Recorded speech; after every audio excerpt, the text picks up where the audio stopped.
An athlete has its uncertainties, wins and losses, injury and recovery. In the Black Hills area, athletes can always count on Monument Health Orthopedics and Sports Medicine, here for whatever moves you. Isn't it time for new windows and doors from Renewal by Andersen? With mortgage interest rates where they are right now, so many people are renovating their own homes rather than moving. And there's never been a better time to invest in awesome new windows and doors from Renewal by Andersen. Renewal by Andersen's legendary windows have been the best you can get for decades, but many people don't know that Renewal by Andersen also has incredible new ensemble entry doors and the entire Acclaim line of replacement windows, which are winning rave reviews from clients. Renewal by Andersen's windows, ensemble entry doors, and the entire Acclaim line of replacement windows will make your home so much more energy efficient on cold winter nights or hot summer days. Those new windows and doors will make your home so much more quiet and secure. We hear that all the time. Please visit RBARapidCity.com to schedule a free consultation. Be sure to ask about our great offers and really attractive financing options right now. Renewal by Andersen Windows and Entry Doors. Isn't it time? Calling all basketball teams, it's time to box out the competition. The Box Out Basketball Tournament's taking over the Box Elder Event Center May 29th through 31st. The tournament's open to 5th through 10th grade boys and girls with limited team spots available. Friday and Saturday feature pool play, leading to Sunday's bracket play for the win. Fast-paced games, big plays, unforgettable moments at the best facility. Register now at thebox.live. KIMM Rapid City and K294BT Rapid City, the Black Hills Sports Station, 106.7 FM and 1150 AM, Fox Sports Rapid City. And here's what you need to know. Free agent quarterback Russell Wilson told reporters on Wednesday he's weighing a contract offer from the New York Jets. He visited with the team last week to discuss the possibility of backing up current lead quarterback Geno Smith. He's also considering a post-football career in network television. The Eagles have promoted Adam Berry, the twin brother of Browns general manager Andrew Berry, to assistant general manager.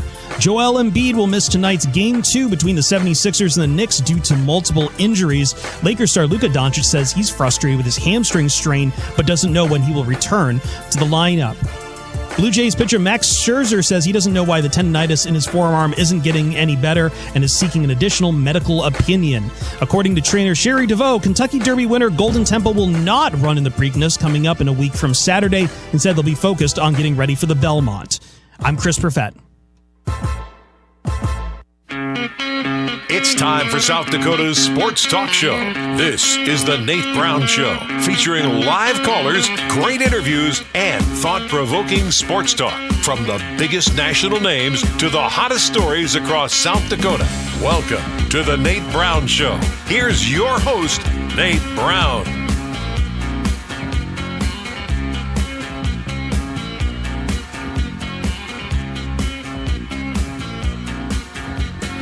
All right, welcome in. We're ready to go on a Wednesday. Thanks for being here, making this show possible, guys. We appreciate you.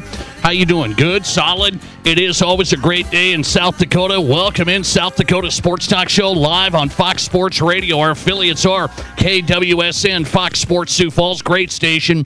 Glad you're here. Fox Sports Rapid City, great station. West River, East River, let's get after it.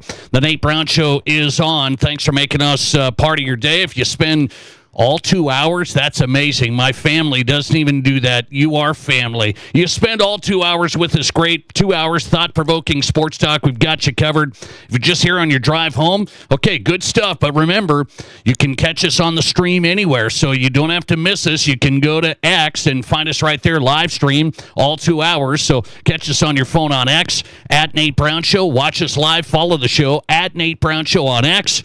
YouTube channel is up. Subscribe to it. You've got every show live and archived. The Nate Brown Show. Search on YouTube, The Nate Brown Show, and we're there. And Midwest Sports Plus, the new high school sports streaming app, you bet. Bring us up every day on Midwest Sports Plus, and you're good to go. Let's look at the guest lineup tonight. A couple of new guests popping by. We've never had these guys on, so let's do it up. Let's go to Taylor Eldridge. Taylor Eldridge, Wichita State. And you're saying, Wichita State. Well, there's some things going on in college sports. I'm gonna shed a light on it, and it's just starting. I'm telling you, it's just starting. Wichita State in the national news today. Taylor Eldridge is their beat writer. He writes for Kansas.com. He's got a great story out today about college sports and where we find ourselves and where Wichita State finds themselves. Taylor Eldridge, Wichita State, live from Kansas.com. He's coming up. Interesting segment on the way. Colton Poole is in tonight from Montana. He's a college football writer for the Group of Six specifically. He focuses on Group of Six, and he's got some thoughts on if the playoff goes to 24 teams, Group of Six, where does that land them? The Group of Six teams think they're going to get spots in there. I'm not so sure, by the way. Colton Poole is a college football writer for HeroSports.com. He's live straight ahead. A couple of new guys in tonight. And then we'll go up north. Let's go up to Jeff Kolpak, North Dakota State beat writer. There's a prediction out for North Dakota State today. You don't want to hear it, but you're going to here in South Dakota Sports Talk Show. Jeff Kolpak, North Dakota State beat writer, on tonight from FargoInforum.com. Good Wednesday show lined up. If you want to be a part of the conversation, let's do that. Ways you can get in touch with us. The Barron's Wilson text line, 605-720-1067. Text the show directly. Comes right in here to the app. I've got it ready. 605-720-1067. And the Pizza Ranch studio hotline, powered by the Pizza Ranch, East 10th Street in Sioux Falls, and a great location in Brandon. Tell them we sent you to the home of everyone's favorite buffet. Bring the family to the Pizza Ranch in Brandon and East 10th Street, Sioux Falls. Everyone's favorite buffet, Pizza Ranch, studio hotline, 605-720-1067. Same number, there you go. All right, I have a question of the day right out of the gate, so we're going to get to that. I like you guys' feedback on that question of the day. It's interesting to think about here, and I don't know which way you're going to go on this. There's people answering the question on our social media platforms already. But let me get into this. So here's what's going on. I'm going to get to Taylor Eldridge. He's going to provide some light specifically on this situation at Wichita State and why you should care.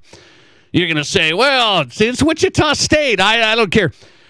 I'm telling you right now, this college sports landscape is changing so far to the fact that everybody's telling you now the whole college sports model is going to change. So what's been going on is what's the narrative today? The narrative is college sports, hey, it's a business. You've heard that, right? You've heard everybody say, college sports, man, if you're not making money, hey, this is a business. Players are getting paid. They're finally making money. ADs are making money. Coaches have been making money. This is a business, and so you got to run things like a business. You've heard people, college sports is a big business. You've heard Jay Billis over and over. Everybody's making billions. He's saying everybody's making billions. And I've pumped the brakes on that stuff because I've said, don't get so far over your skis that you forget what college sports initially was. And I'm not talking about the 1950s. I'm talking about 5 years ago. I'm just talking about 5 years ago. Because we're now going so far the other way that people are going to say, hey, well, this is what happens. You can't have stuff like this in a business.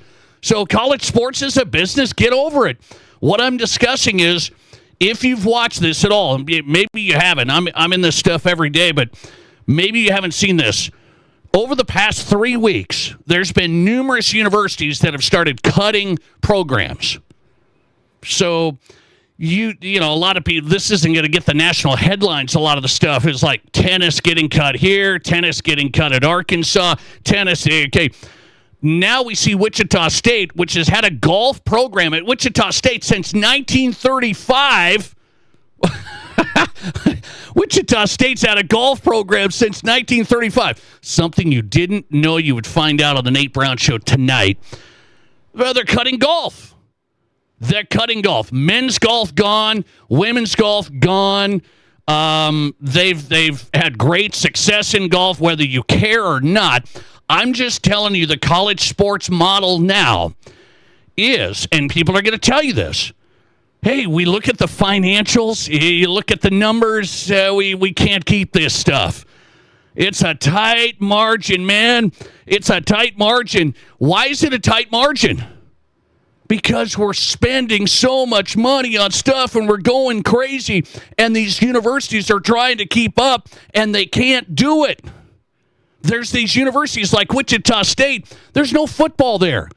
So that revenue generator's gone. It's not even existing. They got to spend money on basketball. That's a basketball school. Well, basketball's not going to feed the Bulldog even at Wichita State for all these other sports. And I'm telling you, the whole model has now shifted. They're trying to tell you the narrative is in college athletics now, well, if you don't make money, you don't matter. If you don't make... How do you guys understand? How would you like Augie hockey? It's okay, great D1 programs and upstart programs had success early at Augie. So if it's not making money hand over fist, would you guys just want to get rid of it? Is that what you want to do at South Dakota State with some program? I mean, South Dakota State, USD, whoever you want. You want to go D1, you want to go D2 here in the state? These programs aren't going to make a bunch of money. So we think we should just bag them all together? Because that's the narrative that everybody's trying to push now in college sports is, and just wait, this stuff's just starting to happen because they look at the line items and they know golf at Wichita State, that's a net loss. That's a net loss every year. So you start treating it like a business and you're not going to keep it. And so we just have to decide here as a sports fan, and maybe you as somebody looking at college sports, what should we get out of the college sports model? Football and basketball? Great. I like football and basketball. You're not going to get an argument with me. That's what I watch. Those are my sports, football and basketball. Should that stop the golfer, the soccer player, the whoever, the wrestler? Should that just stop them from getting college opportunities through athletics? Because that's the direction this is going. More people are just going to cut more sports that, quote-unquote, don't make money, so they don't matter in this new world of college sports. That's what this is all about. They're trying to tell you, hey, it's a business. This is a business. No. This was always about, for generations, student athletes getting opportunities to go to college, compete at a high level, get a scholarship, earn a college degree, and kind of do something in life. And now it's just, well, no, you got to be in a sport that makes money, otherwise it's worthless. So which college sports model do we want? This wasn't the goal of NIL when the NCAA messed this up. It wasn't the goal to just pay all these players and transfer every year and have unlimited amounts of money here and there and going everywhere. And then now it turns into the whole, well, we got to make more money. Look at what the college athletic director said at the University of North Carolina. I mean, he's saying it out in the open now. This is Bubba Cunningham, UNC athletic director. He's just getting set to retire, okay? He's just getting set to retire. Bubba Cunningham, quote, this is a quote, is a starting wide receiver who costs $2.5 million more valuable to an athletic department than your men's and women's tennis programs? Question mark. So he's saying it. He's now saying it out. That's this North Carolina's athletic director. And guess what? It's a harsh reality. I'm going to answer the question, Bubba. Is a starting wide receiver who costs $2.5 million more valuable to your athletic department than your men's and women's tennis programs? He is. Because football feeds the Bulldog. You got to win. You got to bring in revenue. You got to bring in donors. Football is the ticket. But the problem is we've let it get out of control.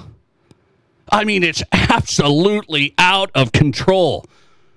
The 45, there's going to be Big Ten teams at $45 million for football.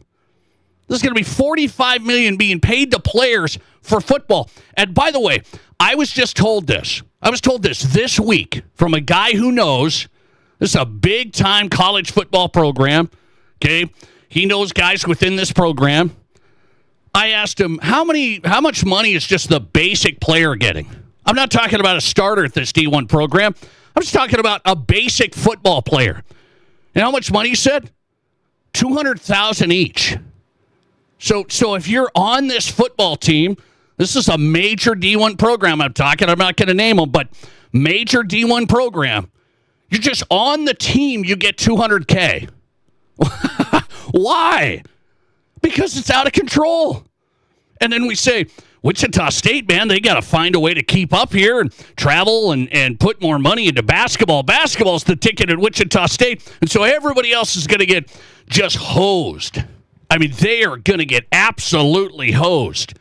So let me ask you this question. Hey, by the way, Bubba Cunningham, UNC athletic director, isn't this nice? He made big money at UNC. Now he's retiring, and then he's going to take on like a advisory role at North Carolina. Oh, wow, Bubba, I wonder if you're making money still. But you got to get rid of women's and men's tennis. It just costs too much. Forget about those student athletes. They don't need to do this.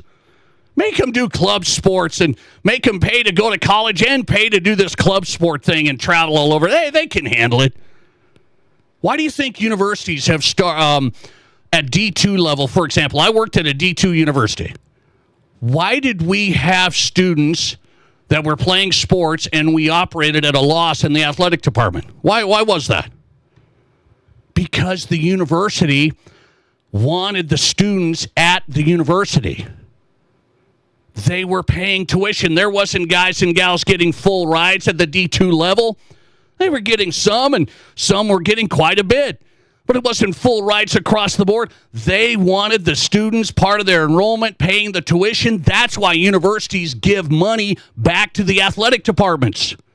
It's part of the business of a university. But now we've turned it the other way, looking at the financial loss of a certain sport, and we said, well, even though we have these golfers at Wichita State, are we making enough money in tuition to keep these guys around? Hey, well, they look at it, they say, I think you could just cut them. It's going to save about $1 million. Just cut them. And hopefully these guys won't all leave. That's what they're trying to bank on. It's all part of the business model for a university to support an athletic department, because those student athletes at most of the universities that aren't making a bunch of money in athletics, like USD, South Dakota State, they're not making a bunch of money, guys. They want the students at their schools competing and also paying tuition at a lot of the sports that they have.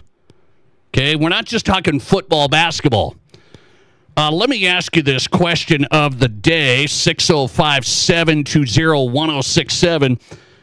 Is it concerning to you that universities are cutting athletic programs like tennis and golf? That's where it's starting now.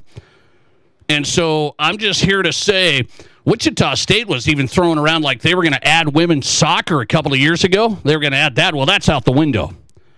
I mean, you're not going to see universities like add sports. That's crazy. So forget about that. That's just gone. I think there's going to be more of this. It's just starting.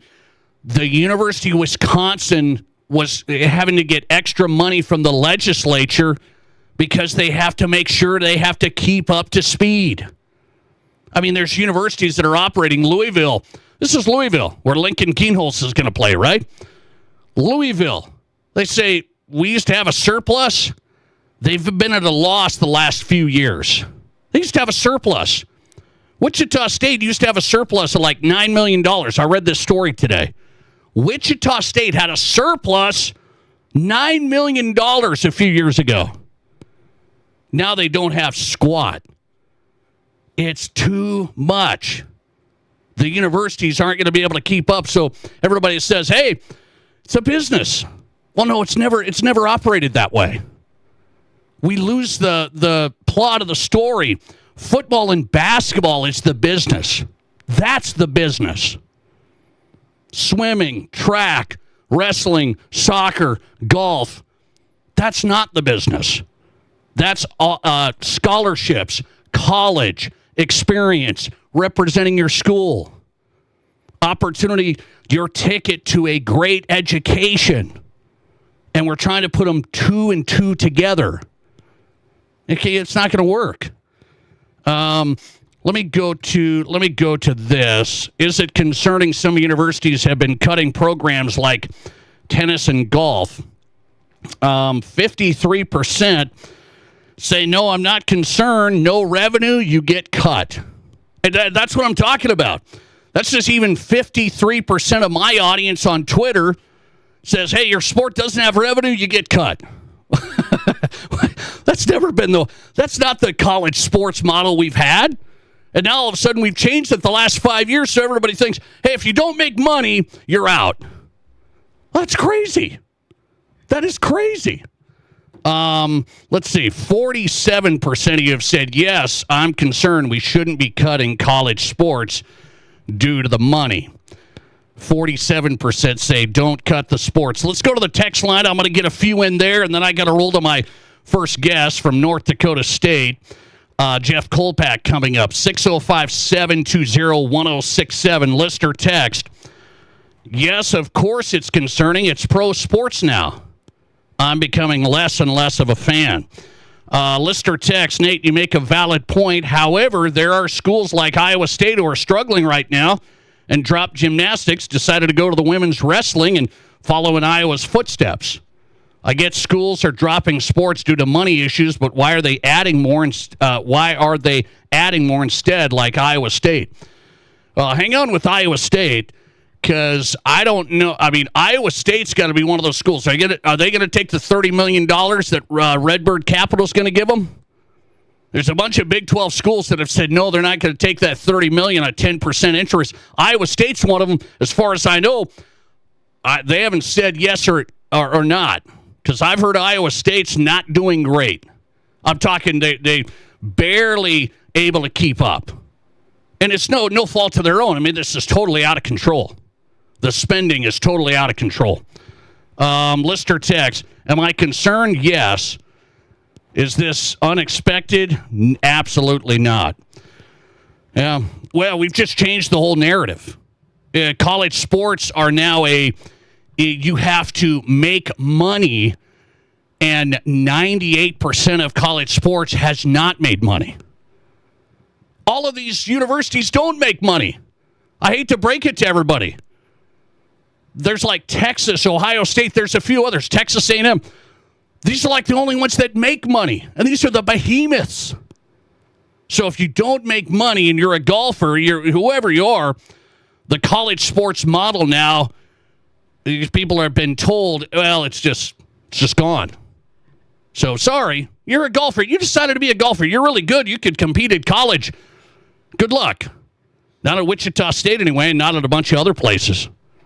Jeff Kolpak's going to start us up. I'm going to talk to Taylor Eldridge later this hour. I got to get rolling. He's the Wichita State writer who covered this story. Kansas.com. Taylor Eldridge coming up for the first time. First, Jeff Kolpak's in from Fargo, North Dakota. Now, this is a good one. That team up north, you call them the Bison, predicted to be in the college football playoff this year. Who said that? Coming up. This is South Dakota's Sports Talk Show. There's nothing like it. Not for hundreds of miles in any direction. A gathering space for all kinds of people from all kinds of backgrounds. To share, to revel, to stand together and celebrate life's greatest moments.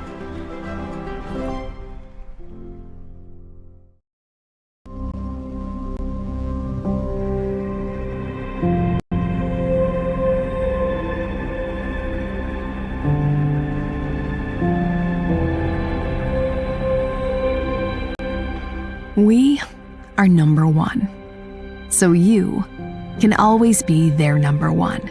Black Hills Surgical Hospital and Black Hills Orthopedic and Spine Center. The number one hospital in the nation for major orthopedic surgery. It's time for an upgrade, and don't spend a dime for 2 years. That's right, 0 zip zilch, with no money down, no interest, and no payments for 24 months. That's May 2028. Say goodbye to drafts and outdated design, and hello to our acclaimed replacement windows and our stunning ensemble entry doors. Get energy-efficient windows and doors and beautiful upgrades with zero regrets. Call today or visit RBARapidCity.com to book your free estimate.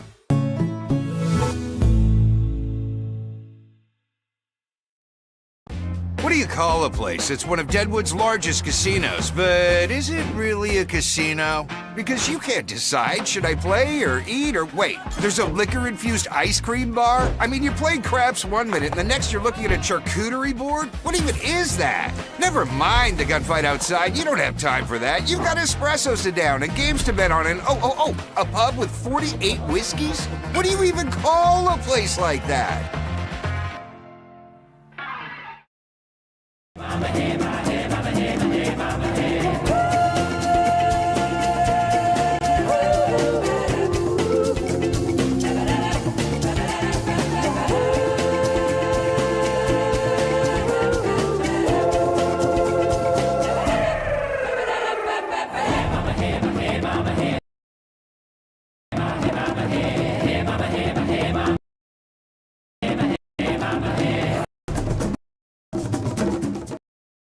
I didn't know anything about radon. I didn't know it's a gas you can't see or smell. I didn't know it's radioactive from decaying uranium deep underground. It can seep through cracks in your foundation and collect in your house. 1 in 15 homes have high levels, and you don't know if yours is one of them unless you have your home tested. And radon? Well, radon is the second leading cause of lung cancer in America. I wish I would have known that. Call Blackburn Foundation Repair for radon testing and mitigation. There are 1 billion credit card transactions around the world every day. That's 11,698 swipes a second. It's easy to forget that behind each one, there's a person, a family, a dream, a connection being made. The Black Hills Federal Credit Union Visa, for members who want to make the most of every transaction. Show from East River to West River. This is South Dakota's sports talk show, The Nate Brown Show.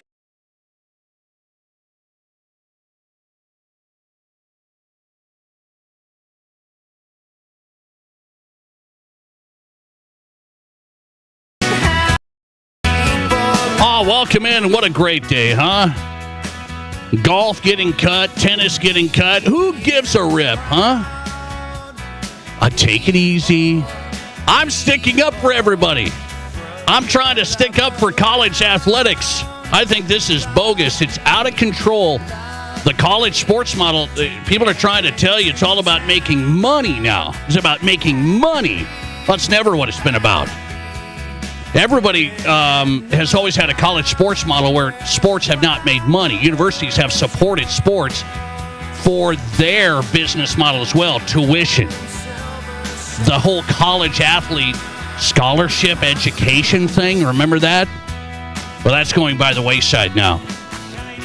We'll get into Taylor Eldridge coming up. He's covering the story out of Wichita State, and they're not the only ones. I mean, it's a lot of teams the last 3 weeks getting cut. Taylor Eldridge with Kansas.com. Let's go up north, Fargo. Inforum.com. Great coverage. I go there a lot.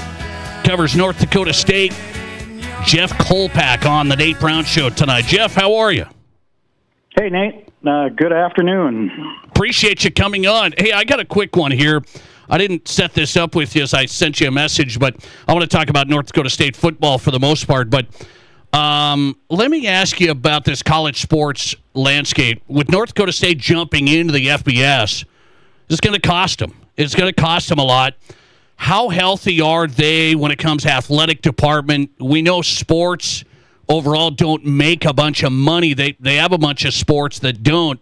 How healthy are they when you see these stories about some athletic departments having to cut now that they're actually going up? Yeah, that's a good question. You know, we always scrutinize that budget pretty regularly as a newspaper, and as far as we can tell in their budget, they're meeting expenses. So, I guess that's your number one thing you look at are the bills getting paid. I've never heard of uniform companies or equipment companies saying, hey, NDSU owes us this or that. I think they're doing fine, and they got some deep pockets, in the boosters. And maybe I told you this, maybe I didn't. I can't remember. But so when they made this Division I move, they approached some of their big benefactors about it before anybody else knew privately.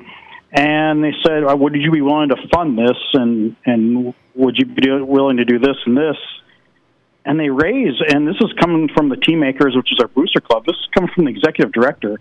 They raised $25 million in 3 to 4 weeks before the announcement was made. So that was probably to fund the $12 million to the Mountain West and $5 million to the NCAA for making the move. I guess that speaks to a pretty healthy budget. I have no evidence to say that it's not. Put it that way. What do you think of? Maybe it's just other universities, the Wichita States of the world, but there's been some pretty big universities that have said, "Hey, golf doesn't make us money, tennis doesn't make us money. We're out on that." What do you make of these universities starting to do that? Not surprising, because you heard the Olympic sports are in trouble with the NIL and with the transfer portal and all the money being shifted toward funding Auburn's football team or funding LSU's football team. I mean, this shouldn't come as a surprise, I think, to anybody that has followed this subject for the last 6, 7, 8 years, that eventually when it comes down to it, are you going to fund the basketball team or are you going to fund the tennis team? And if you can take, what's a tennis program cost? $1 million? I don't know. Yeah. You take $1 million to fund the tennis team. Well, you know what? That $1 million, that could pay a lot of basketball players. Maybe a couple. I don't know. And I think that's where we're headed. And I'm not surprised by it, honestly. It's very interesting to me. I don't like it because I feel like the college sports model has now changed, or everybody's saying the narrative's changed. Even Bubba Cunningham, North Carolina athletic director, Jeff, said, is a starting wide receiver who costs $2.5 million more valuable now than a men's and women's tennis program? And the answer is, I guess, yes. The wide receiver is more valuable overall and a revenue-generating beast. I guess, and people have warned us, too. I mean, people in athletics have warned us that this is certainly potential. And that's where, we could go and take this all sorts of ways, but that's where I think you need a salary cap for these football and basketball programs. You need a salary cap on NIL. I mean, Texas A&M spending, $38 or $40 million on their football team? That's just ridiculous. It's asinine. I mean, and so all these other programs are going to pay the price because, well, you got to win in football, or else the AD's gone and probably the president too. And so, that's the way it is. You need a salary cap. To me, that's the only way these minor sports or Olympic sports will survive. If these major with the revenue-generating, quote-unquote, revenue-generating sports get reined in somehow. It's wild. Jeff Kolpak, good stuff tonight. North Dakota State writer, Inforum.com. He's on X, the new account, Kolpak Forum, where you'll find him on X. So I called you because I said, hey, we got a big prediction from a big college football writer, Brett McMurphy. Brett McMurphy's put out his college football playoff 12-team field after spring ball here. 12-team field, and North Dakota State is in it. What did you think when you saw that? He's drunk, I think. Something. I just don't. I mean, come on, Brett. Maybe he's just throwing it out there as, as some conversational piece. I don't know. He was on Izzo's show last week, so seems obviously he knows what he's talking about and a lot of things. But I just don't think he's honestly looked into what NDSU has lost from last year. The quarterback went in the 5th round, the receiver in the 4th round. Their fullback got NFL mention. They lost their left tackle to Vanderbilt, their center to Michigan State. They lost their middle linebacker to Michigan. They lost a couple other starting cornerbacks to Delaware and Central Florida. They graduated their top running back. They graduated one of their best receivers. I mean, where do you want me to stop here? I mean, if this was the team, if they were going into FBS with the team they had last year, I can see maybe certainly a lot more optimism. You're going to have a new starting quarterback. It's just so many question marks. And so I don't know where he gets that. I think he's way off base, to be honest with you. I mean, to say that the Buys are going to be favored in all 12 games in their first year FBS, to me, it's ludicrous. I don't get it. You cover the team, Jeff, but I'm with you on it. I'm just watching from afar. I'm going, I've watched the Mountain West a lot. My brother played at Wyoming, so I watch a ton of their games, and I've been to the Mountain West for years now.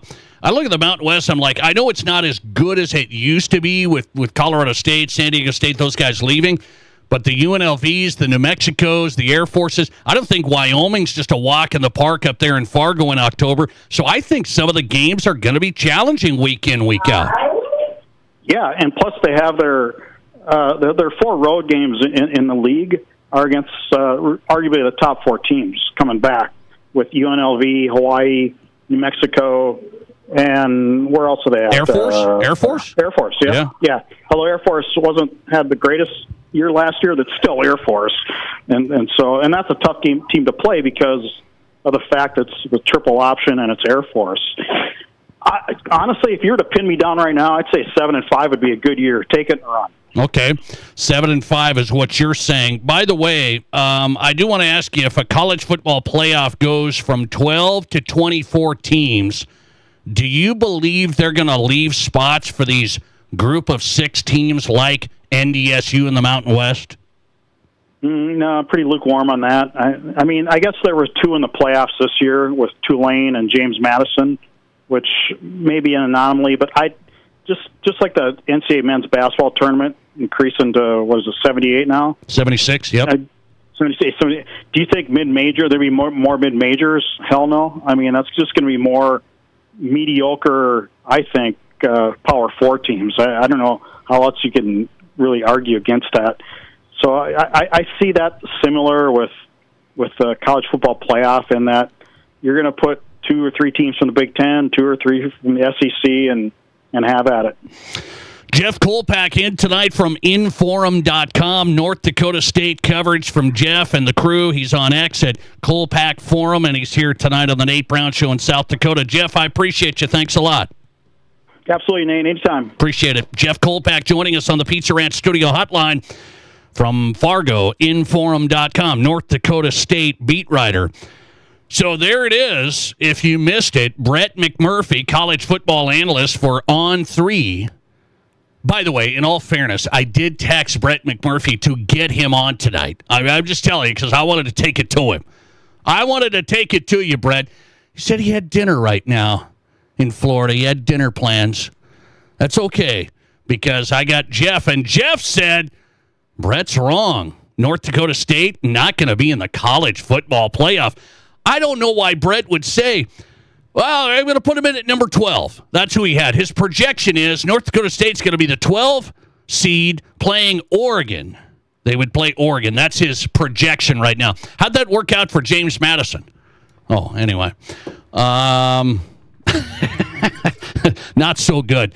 I'm gonna get into this. I just think that's wild. Why would somebody throw out North Dakota State making the college football playoff in their first year in the FBS? They're not going to beat UNLV, guys. They're not going to beat New Mexico. Okay, mark this, timestamp it, May 6th, so then you can come back at this show and just pop me. You can hit me right between the running lights. They're going to have a tough time with the Pokes in Fargo, October 3rd. Book it. It's going to be not going to be easy with the Pokes coming. The Bowl, the Craig Bowl, North Dakota State against Wyoming. So they surely aren't going to be in the college football playoff. Let's not be crazy. But that's the crazy prediction today from Brett McMurphy. Dinner plans tonight. We'll try and get Brett on. We'll have some fun with it. Taylor Eldridge is in tonight from Kansas.com. What does he say about a program getting cut at a university like Wichita State? Is this just the beginning of more? Taylor Eldridge from Kansas.com next. This is the Nate Brown Show. Save big on your next painting project now at Menards. Paints. Menards is your paint destination. From your kitchen and bath to doors and trim, and even your ceilings. We have the Dutch Boy paints you need to refresh your home. Save big money on Dutch Boy Paints and start your painting project today. Plus, check out our weekly flyer on Menards.com for more great deals happening this week. Save big money at Menards. Mom, can we please go to Waitiki Indoor Water Park Resort? Waitiki? What's so special about it? Are you kidding? It's got slides, fountains, a lazy river, everything. And it's just a short drive to Rapid City. If we stay at one of the hotels, we get water park passes for free. Wow, you really did your homework. Okay, what do you say we pack our swimsuits and hit Waitiki this weekend? Yes, best mom ever. Unlock your adventure at WaitikiWaterPark.com. At Highmark Credit Union, we believe banking should feel personal. That's why when you walk into our lobbies, you'll be greeted by real tellers and friendly staff, ready to help with your questions, big or small. And yes, we've got the latest technology too, for when you want quick and convenient service. The best part? You get to choose. Highmark Credit Union. Personal service backed by modern technology. We'll make it happen. Federally insured by the NCUA. Everybody knows to have success on the court, your team needs the right strategy. And it's no different with life insurance. Your team at home is counting on you to have a strategy when things get tough. Lee Cruz, agent with New York Life Insurance Company, is ready to help you make sure the most important people in your life are protected. Get a no-obligation, free quote fast. Just Google Lee Cruz New York Life. Don't risk it. Make the right play. Give your family financial comfort with life insurance. Get your coverage options with Lee Cruz New York Life, 605-360-8804. Google Lee Cruz New York Life.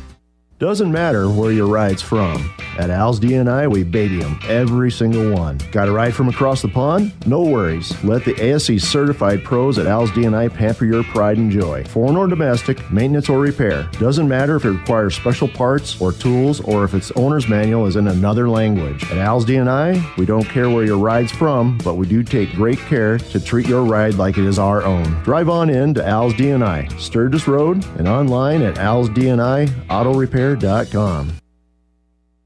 Hi, this is David Brenneman with Coldwell Banker Black Hills Legacy in Rapid City. Have you thought about buying a home or real estate in the Black Hills? Maybe you want to upgrade to your forever home? I have been helping people in the Black Hills find the right home for nearly 20 years. When it comes to buying or selling, experience matters. Let me do the work and you can open the door to your new home. Say hello to a good buy with me, David Brenneman. To get started, just Google David Brenneman, Coldwell Banker. In the past, if you needed auto body repair, you had to get multiple estimates and then try to get your car into a shop for repair. Well, not anymore. In most cases, you can stop by one shop, get your estimate, and schedule your car for a repair. The question now becomes which shop you choose. If you like quality, choose J&J Truck and Auto Body. They have ASE, PPG, and Gold I-CAR certifications that allow them to offer you a nationwide warranty. And they'll work with your insurance company so you're pleased with the outcome. J&J Truck and Auto Body, 1513 East Philadelphia. From high school to college to the pros, from Rapid City to Sioux Falls, the Nate Brown Show is South Dakota's sports talk show.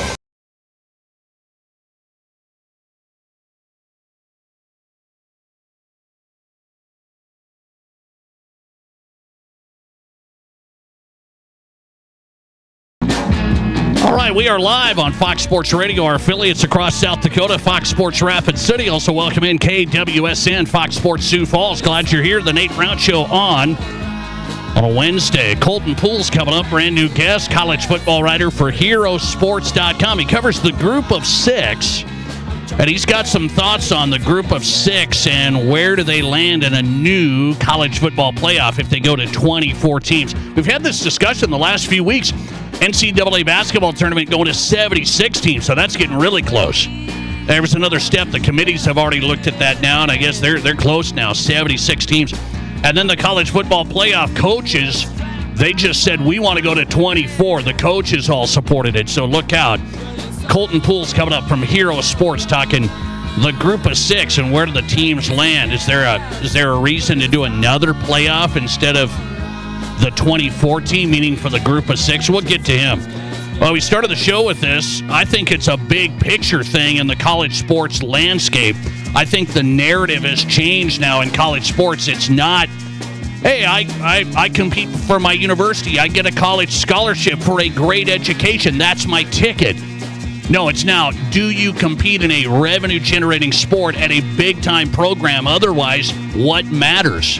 Universities are cutting sports now, like Wichita State, cutting golf, and he has a great story on it. Taylor Eldridge, Kansas.com. It's up there right now. He covers Wichita State.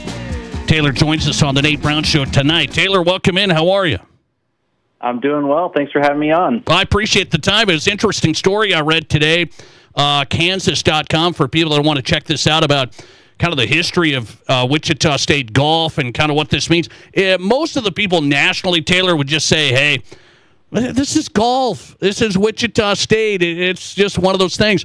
There's been universities across the country the last few weeks. Tennis gone, golf gone. What do you think this says about where college sports is at? You cover Wichita State. You write about that.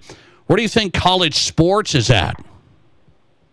Yeah, it's just a sad deal, kind of like what you said in that intro. You know, it used to be about, I don't think anyone was ever under the illusion that golf or tennis was revenue, generating revenue for these universities. It was about more than that. Like, they didn't have to answer to, a profit margin or anything like that. It was about, getting an education, representing the university, competing for championships, after high school. And now, after this House settlement, I mean, it's just changed the math for athletic departments everywhere. And, Wichita State's just the latest in a number of, there's been, multiple colleges that have cut sports in the last 2 or 3 years, and there's going to be more. It feels like this is just going to be the trend in college sports now, and it's going to affect mostly, tennis and golf, it seems like, at least to start out.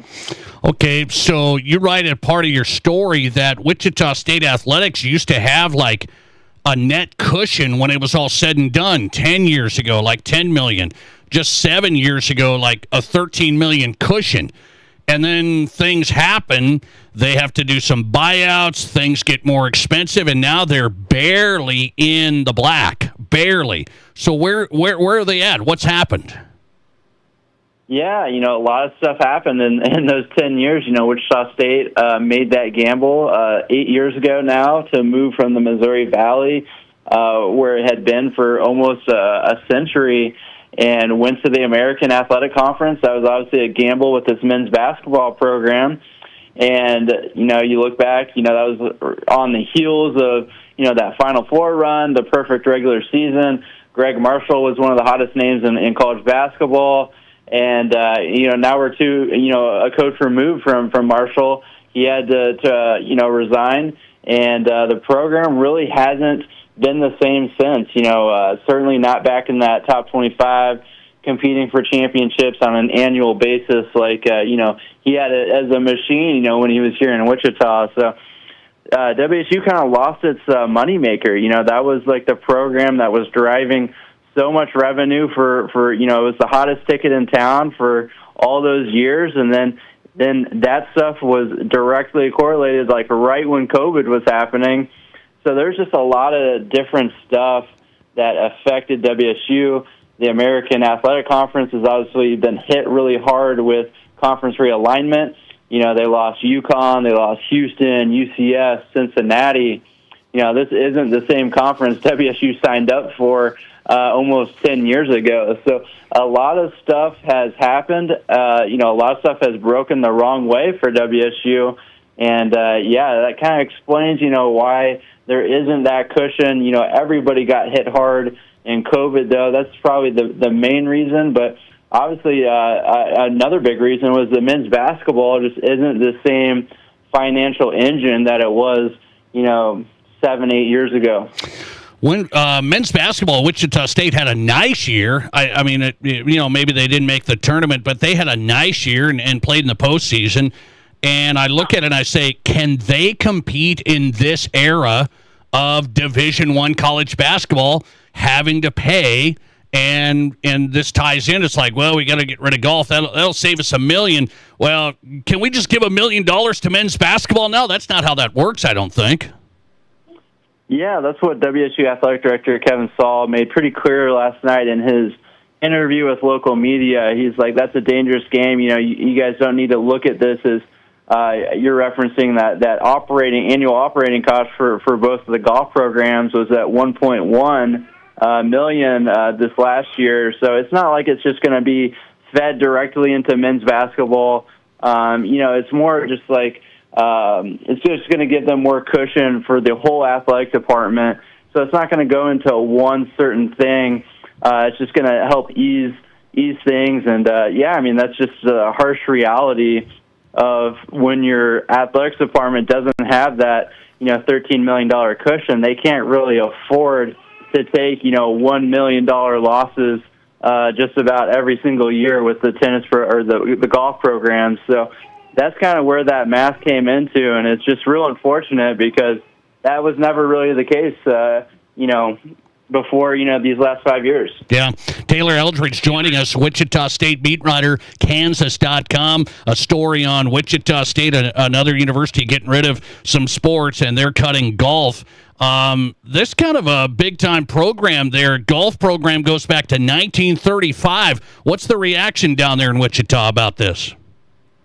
Yeah, I think it's a lot of sadness because there are a lot of really good alumni, and the men's golf program in particular, it was a powerhouse. It was a regional powerhouse competing with the high majors, around the Midwest. Not very long ago, Greer Jones was the head coach then, and he's like, if you're in Wichita or you're in Kansas, the name Greer Jones. He is, probably one of the 3 best golfers all time to ever come out of Kansas. He's a Wichita native.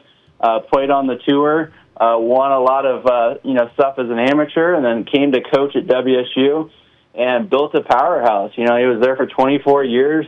They won a ton of conference championships. They appeared in, I believe, 17 or 18 NCAA regionals. So, he had that program humming. And I talked to him last night, and he was, really upset because he spent almost a third of his life building that program into a powerhouse, and now it's just gone. And he was pretty sad about it.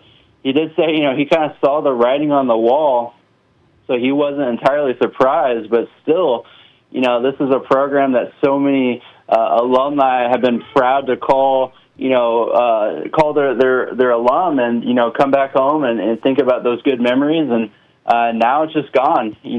Obviously, the programs were not the same. It should be noted in the last, 10 years, men's golf has not really been that competitive. Women's golf as a team has not been that competitive.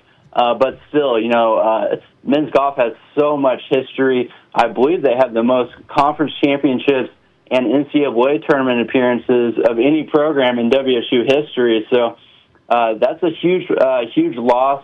And Kevin Saul, to his credit, he mentioned that, and I think he handled it about as best as he could. He let all these people affected know ahead of time, and it's just no mistaking though. It's a loss for Wichita State. It's a sad day for Shocker Athletics, and I think a lot of people feel that, and it's just kind of like that new reality. You hear about it at Arkansas or I forgot the other one. Stephen F. Austin was another program that just got cut. You hear about that in the news, but it doesn't really sink in until it hits home. And I think Wichita, that was kind of like the wake-up call for a lot of Shocker fans.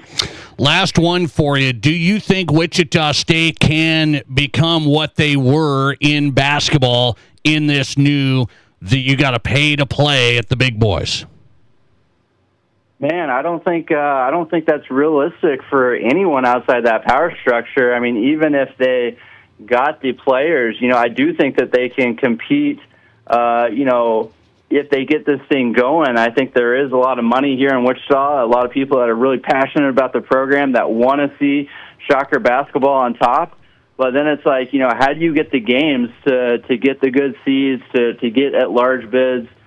Because from where I'm sitting, it seems like a lot of the power conference teams are shutting, if you're not inside that power conference, if you're not, a top 50 team, they don't want to play you. They're playing teams in that 300 range in the net. So it's just really, really tough for a team outside that power structure to get it going like that again. So, man, I don't know if that's realistic. I do think that they can get back to, competing for conference championships and, being in the tournament, every few years. But, I think they had a run of 7 or 8 straight years in the tournament, 6 years straight of winning a game in the tournament. So I don't know if they're ever going to get back to that, in this current climate.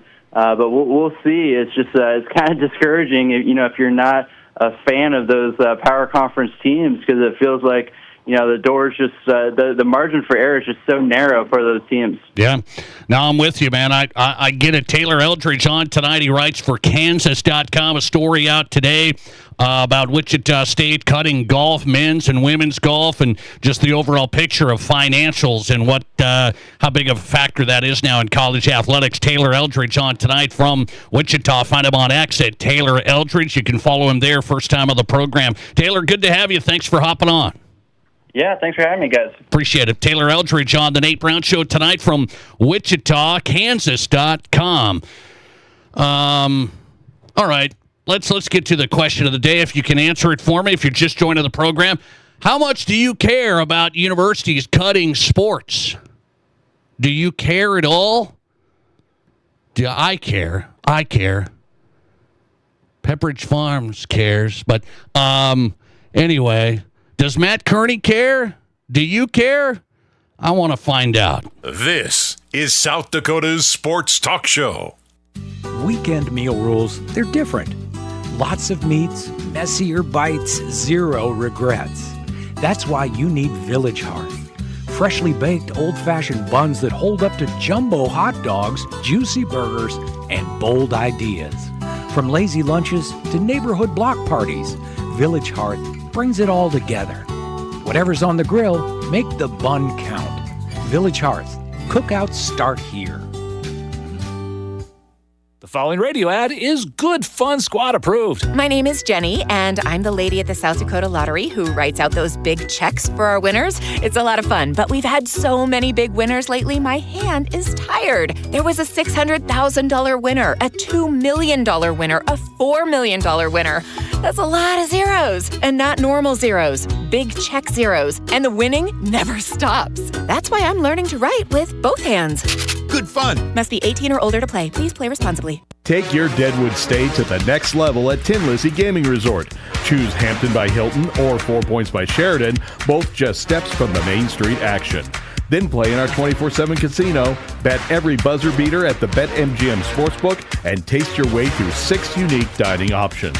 With non-stop events, next-level casino promotions, and everything under one roof on historic Main Street, plan your getaway at tinlizzie.com, where your getaway goes to the next level.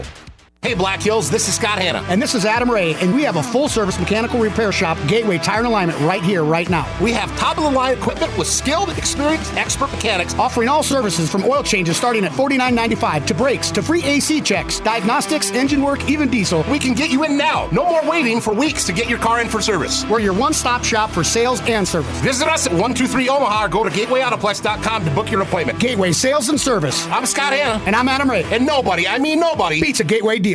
Here's your Fox Sports Rapid City forecast. Mainly clear skies tonight with lows around 36. Winds out of the southwest 5 to 10 miles per hour.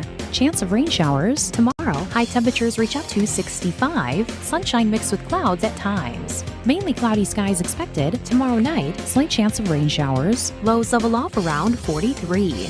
That's your forecast on the Black Hills Sports Station, Fox Sports Rapid City. Currently, it's 52 degrees. Whether you run the race, make the catch, cast a line, pitch a tent, or just look good doing it, Shields Rapid City has your gear. From athletic clothing from your favorite team, cold weather gear to keep you warm, to the best camping selection this side of the Black Hills, and the most stylish and functional women's outerwear and footwear. Shields has the widest selection of the best brands in the business. So when you're ready to get out, get in the game, or get going, get to Shields. Shields, we're right there with you at Rushmore Crossing in Rapid City. Whether you're a pro or a Joe, a weekend warrior or a gardening great, Monument Health Orthopedics and Sports Medicine is here when you need us. Nobody plans an injury, but when people throughout the Black Hills and beyond suffer a setback, Monument Health Orthopedics is here to provide comprehensive medical care. Our team of board-certified orthopedic surgeons and specialists is dedicated to helping patients regain the quality of life they've lost due to an injury, arthritis, or joint wear and tear. Monument Health Orthopedics and Sports Medicine for everyday athletes like you. You're listening to The Nate Brown Show, also streaming right now on X. Follow us and watch the show live at Nate Brown Show.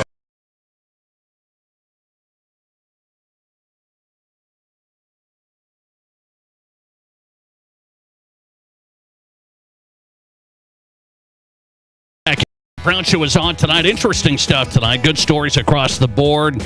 Taylor Eldridge wrote a story today about Wichita State cutting sports. They're not the only ones. He wrote that. Kansas.com just joined us moments ago. Jeff Kolpak in tonight from North Dakota. Brett McMurphy predicts North Dakota State will make the college football playoff this year. Oh, Mike. What are we doing? Does he think he's going to get new subscribers from Fargo or something? But can't have that. The Nate Brown Show is on. Question of the day. I'd like your answer tonight. How much do you care about universities cutting sports? Do you care that they're cutting sports? I'm just going to tell you, this goes into, it's just a bigger picture thing to me.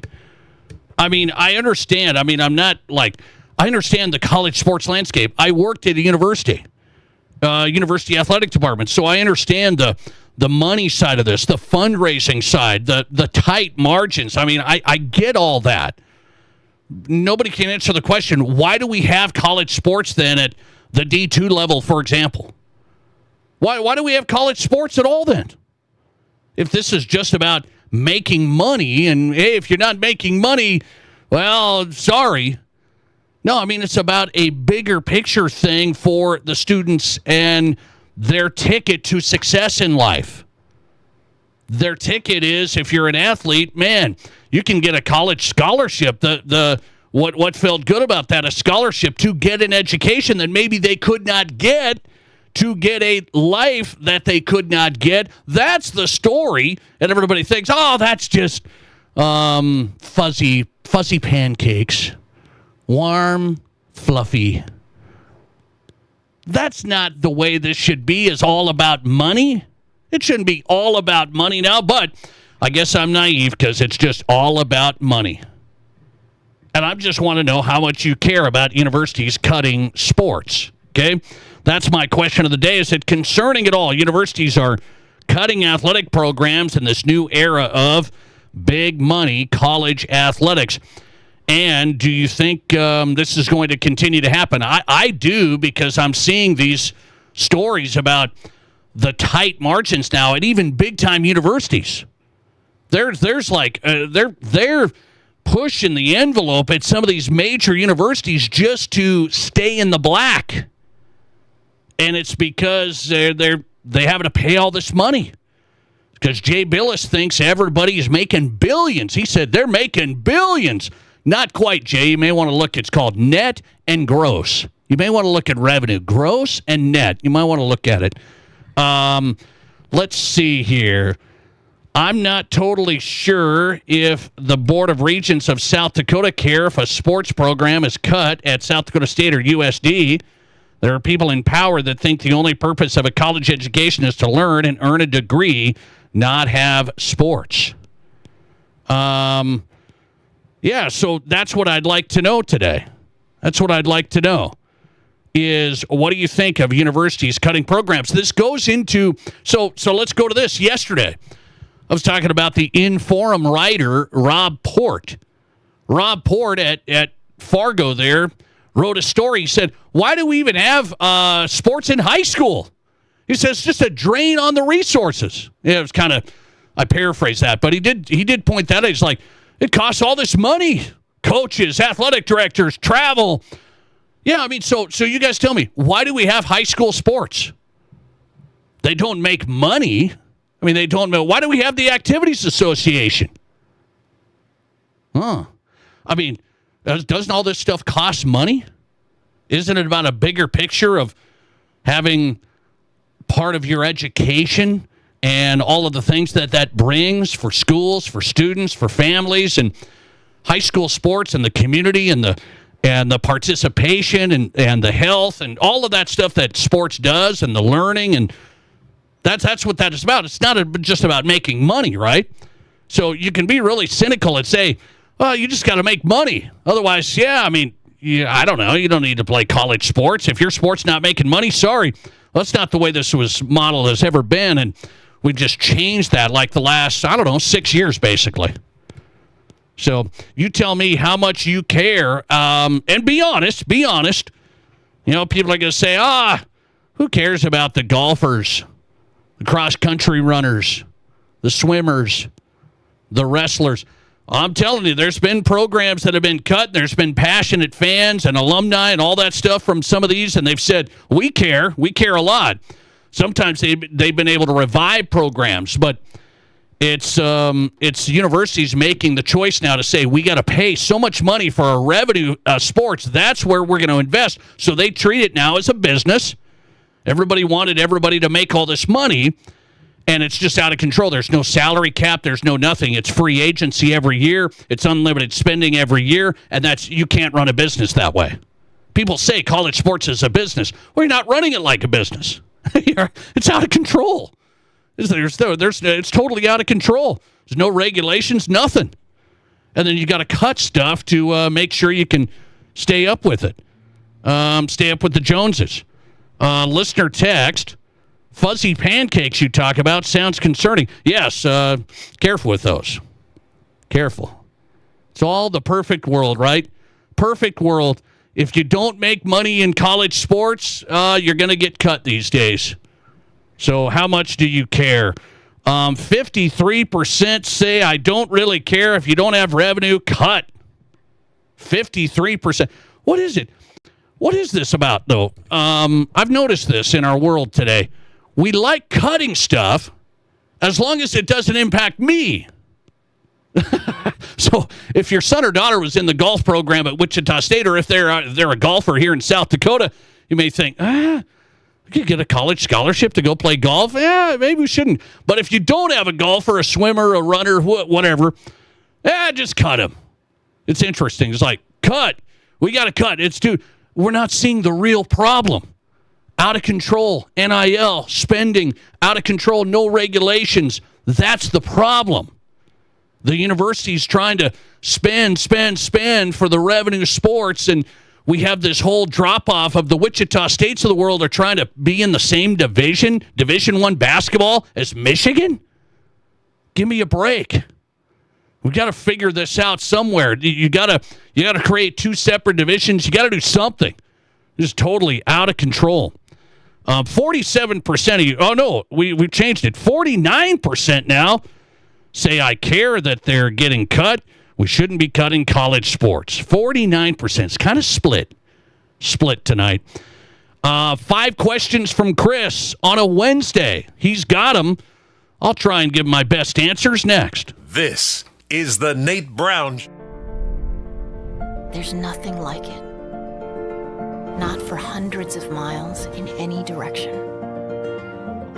A gathering space for all kinds of people from all kinds of backgrounds. To share, to revel, to stand together and celebrate life's greatest moments.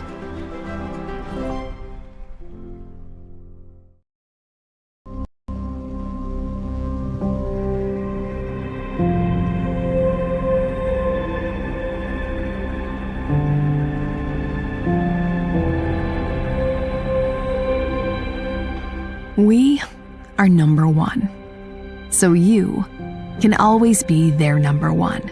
Black Hills Surgical Hospital and Black Hills Orthopedic and Spine Center. The number one hospital in the nation for major orthopedic surgery. It's time for an upgrade, and don't spend a dime for 2 years. That's right, 0, zip, zilch, with no money down, no interest, and no payments for 24 months. That's May 2028. Say goodbye to drafts and outdated design, and hello to our acclaimed replacement windows and our stunning ensemble entry doors. Get energy-efficient windows and doors and beautiful upgrades with zero regrets. Call today or visit RBARapidCity.com to book your free estimate.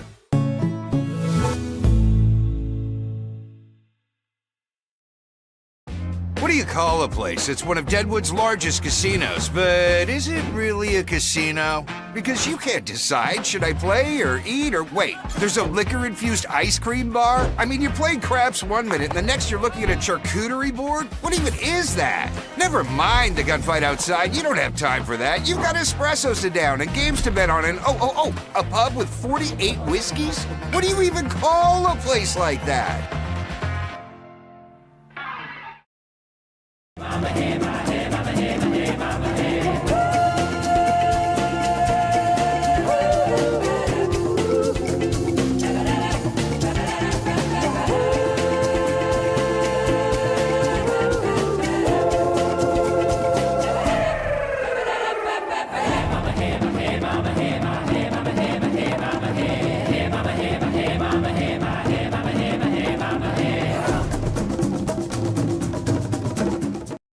I didn't know anything about radon. I didn't know it's a gas you can't see or smell. I didn't know it's radioactive from decaying uranium deep underground.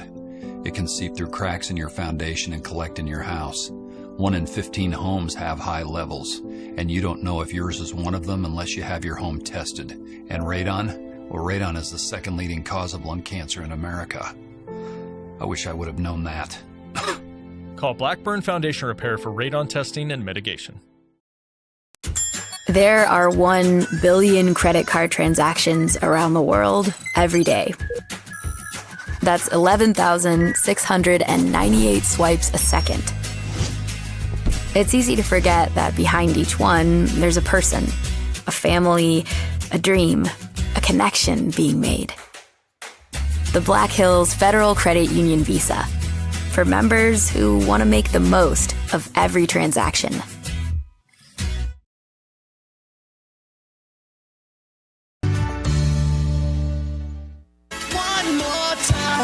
This is the Nate Brown Show.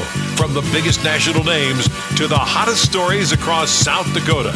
Welcome to the Nate Brown Show. Here's your host, Nate Brown.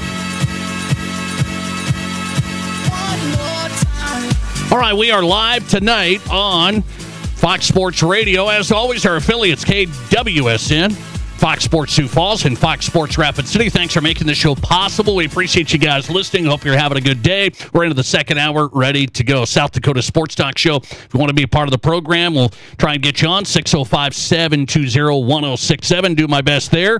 Sometimes we miss you. We'll try and get you 605-720-1067, the Pizza Ranch studio hotline, powered by the Pizza Ranch. 2 locations, East River. Stop by Brandon. Great location at East 10th Street, Sioux Falls, home of everyone's favorite buffet by far. It's the Pizza Ranch.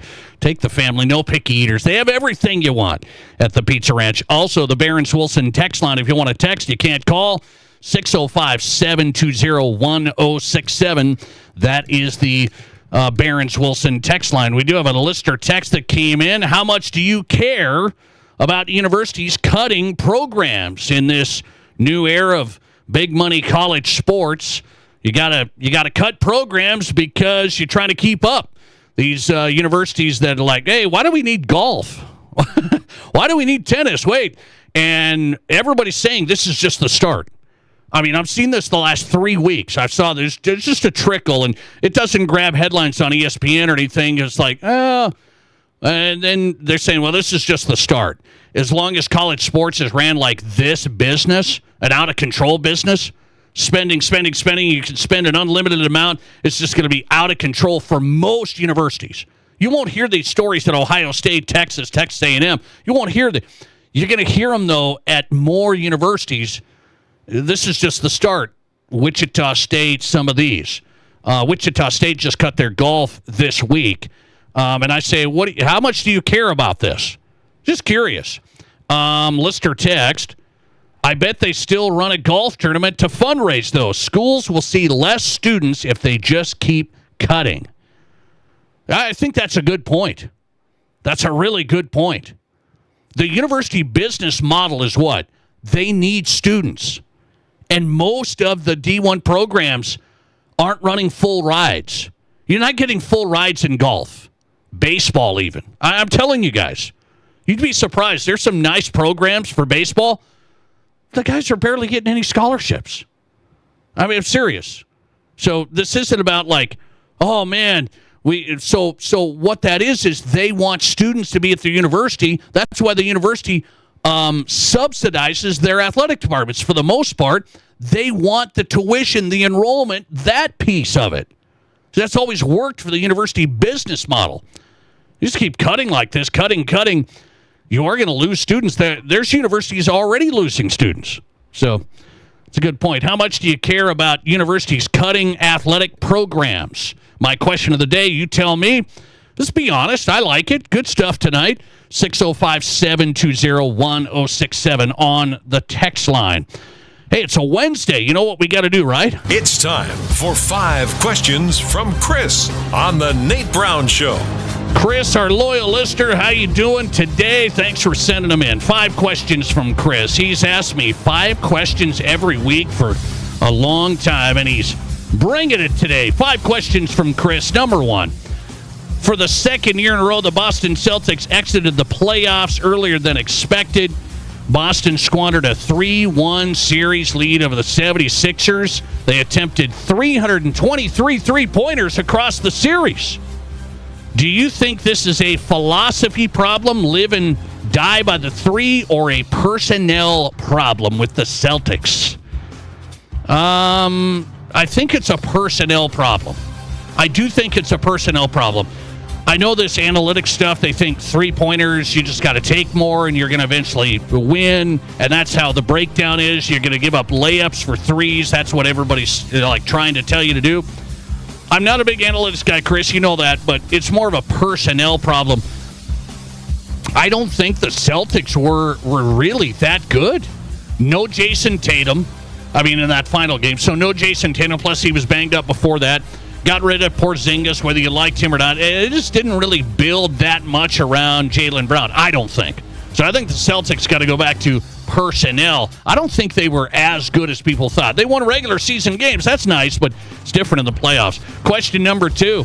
Basketball fans credit Steph Curry with the increased emphasis in 3-point shots over 2-point shots. The Knicks were the first team ever to have 3 consecutive games of winning by 25 points or more. With the pace of play and the 3-point attempts, do you think the league should do something to promote more defense, hand check, bring it back, or push the 3-point arc back a little bit? No, I don't.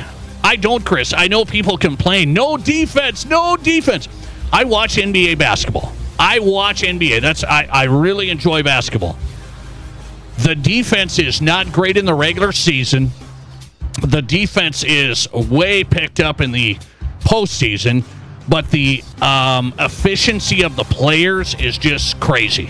So I can't argue with a guy that says nobody plays defense anymore. Yeah, they do. The NBA players do not miss shots.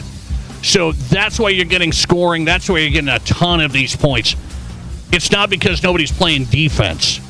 They're just so good offensively, so efficient offensively. And yes, 3-pointers add up in a hurry. So I keep it the way it is. You want more offense. Even though people complain, I want defense. You want more offense. I went and watched the Spurs Nuggets live. It was 136-134. I wasn't complaining. Hey, I wish there was more defense.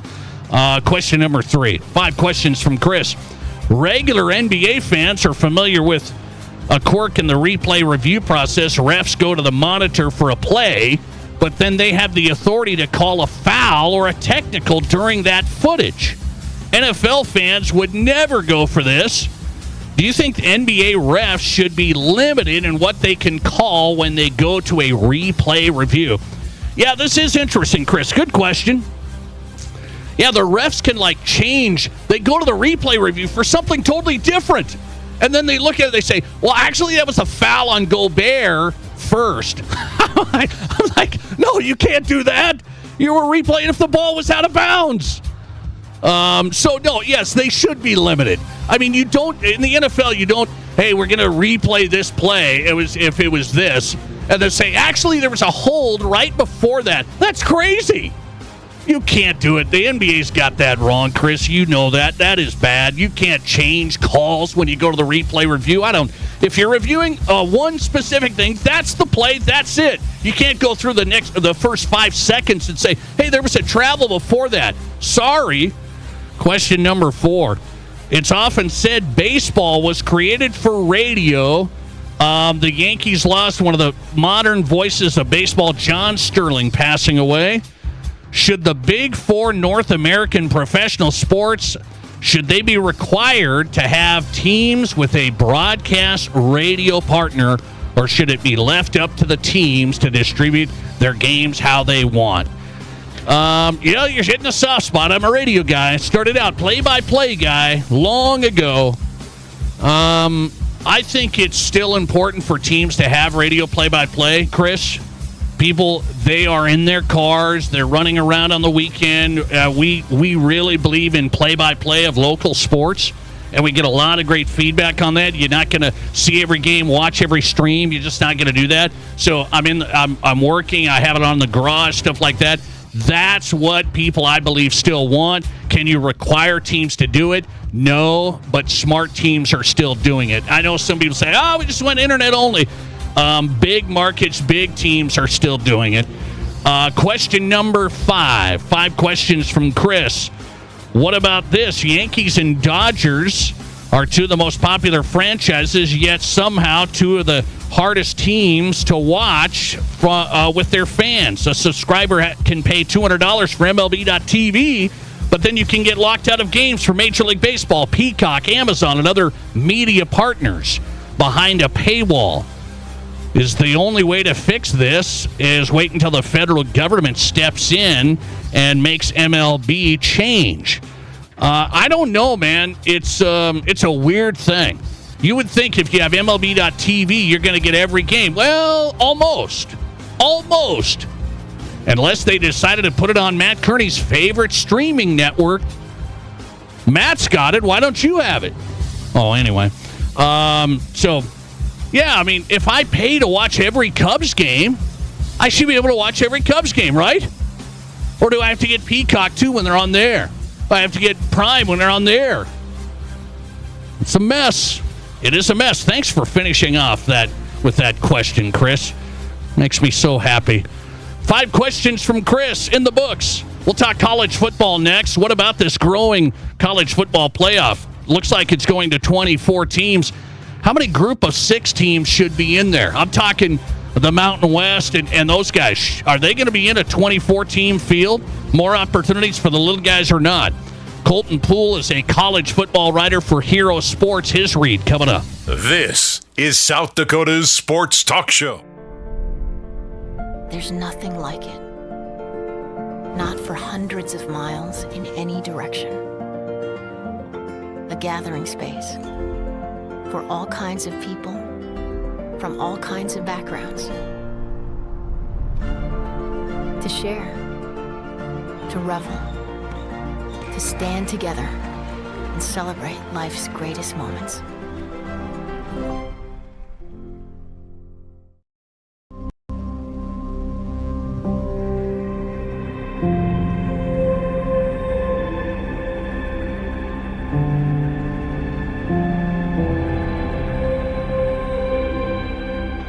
We are number 1. So you can always be their number 1. Black Hills Surgical Hospital and Black Hills Orthopedic and Spine Center. The number 1 hospital in the nation for major orthopedic surgery.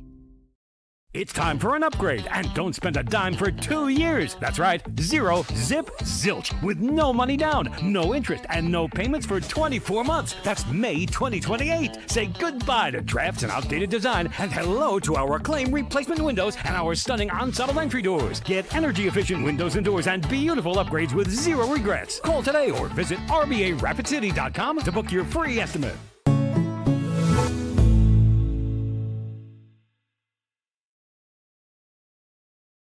What do you call a place that's one of Deadwood's largest casinos, but is it really a casino? Because you can't decide, should I play or eat or wait, there's a liquor-infused ice cream bar? I mean, you're playing craps one minute and the next you're looking at a charcuterie board? What even is that? Never mind the gunfight outside, you don't have time for that. You've got espressos to down and games to bet on and a pub with 48 whiskeys? What do you even call a place like that?